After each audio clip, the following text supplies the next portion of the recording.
Terima kasih Anda masih bersama kami. Saudara Badan Narkotika Nasional Provinsi BNNP Jawa Timur memusnahkan 1,8 kg ganja dari 2 orang kurir yang diringkus di Sidoarjo. Ganja itu dikirim melalui jasa ekspedisi dari seorang tersangka di Sumatera yang kini diburu. 2 kurir narkoba berinisial M dan HA dibekuk petugas BNNP Jawa Timur setelah menerima paket dari jasa ekspedisi berisi ganja 1,8 kg lebih yang dikirim dari Medan, Sumatera Utara. Keduanya diringkus di rumahnya kawasan Sedati, Sidoarjo. Saat penggeledahan, petugas kembali menemukan 2 paket narkoba yakni ganja seberat 2,5 gram dan sabu-sabu 1,3 gram. Menurut Brigjen Muhammad Aris Purnomo, Kepala BNNP Jatim, ganja itu milik seseorang berinisial A di Sumatera Utara yang memerintahkan kedua tersangka mengirimkan barang haram ke calon pembeli. Dan berarti 2 orang ini hanya menerima ya, bukan pengedar, pemakai atau ya dia ikut menerima, kurir. ya? Memang ada pemilik lagi. Jadi perantara. Ya kurir untuk perantara. Sudah berapa kali? Berapa kali? 5 kali, ya 5 kali. Ya berhasil ya. Yang kelima. Hingga kini BNNP Jawa Timur masih memburu A yang memasok ganja itu. Barang bukti ganja selanjutnya dimusnahkan dalam tungku pembakaran atau insinerator. Slamet Riyadi melaporkan dari Surabaya. Saudara, Kementerian Agama Provinsi Jawa Timur menyatakan pesantren di Kediri yang menjadi lokasi penganiayaan santri hingga tewas belum berizin. Kemenak tidak bisa memberikan sanksi administratif terhadap pesantren dan menyerahkan sepenuhnya penanganan kasus penganiayaan kepada polisi.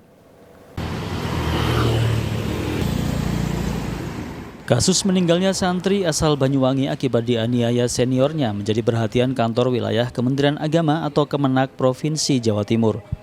Kanwil Kemenak Jatim menginvestigasi pondok pesantren Tartilul Quran atau PPTQ Al-Hanifiyah yang berlokasi di Mojo, Kabupaten Kediri.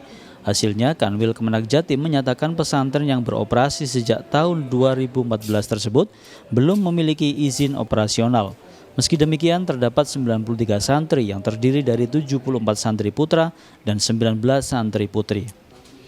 Karena pesantrennya tak berizin, Kemenak tidak bisa memberikan sanksi administratif terkait kasus penganiayaan itu, sehingga menyerahkan proses hukumnya ke polisi. Kita akan menghormati proses hukum.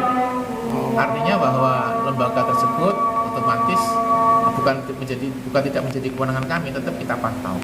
Tetapi untuk proses hukum ini menjadi bagian terintegrasi bahwa penyelesaian itu sampai di sana.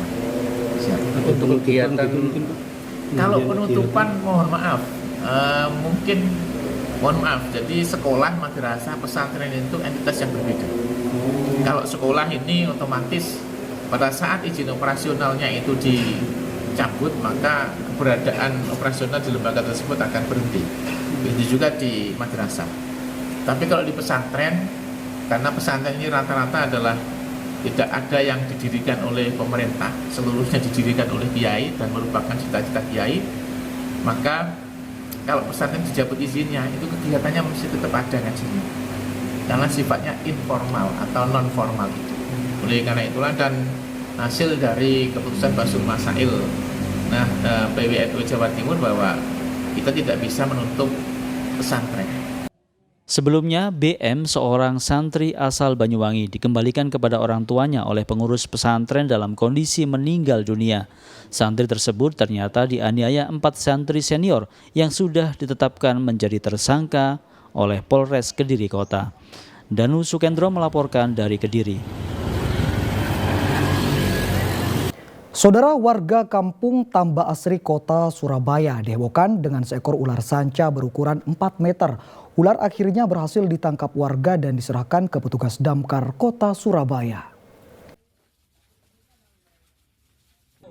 Seekor ular sanca kembang sepanjang 4 meter ditemukan warga Tambak Asri Surabaya di Selokan.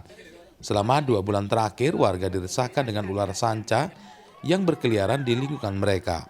Bahkan ada warga yang melihat jika ular sanca pernah melintasi jalan kampung dan setelah dikejar kemudian masuk ke selokan. Namun setelah bergotong royong, warga akhirnya berhasil menangkap seekor ular sanca. Kini diperkirakan ada ular sanca lain berukuran besar yang masih bersembunyi di selokan atau sudut rumah warga.